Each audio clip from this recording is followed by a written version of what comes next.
เราไปไหนกันคะไปเล่นน้ำทะเลกันเหรอ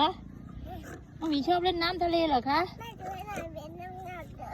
มีมันน้ำหนักเยอะเหรอคะเหรอคะใช่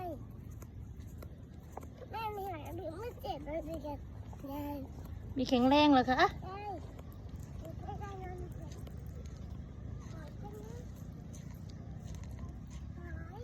ถอย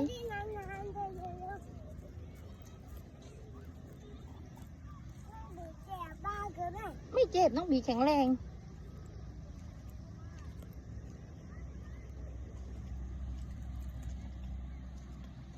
เฮ้ยอย่าไปเหยียบขวดมาเร็ว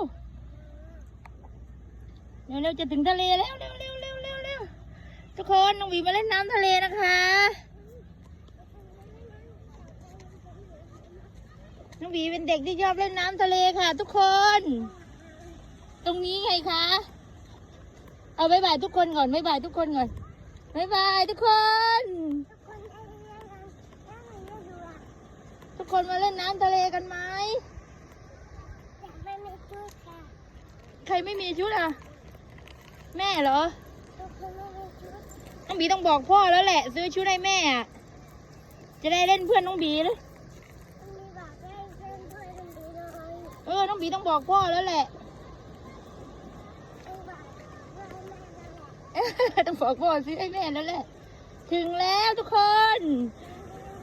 ถึงน้ำทะเลแล้วมาเล่นทรายก่อนมาเร็ว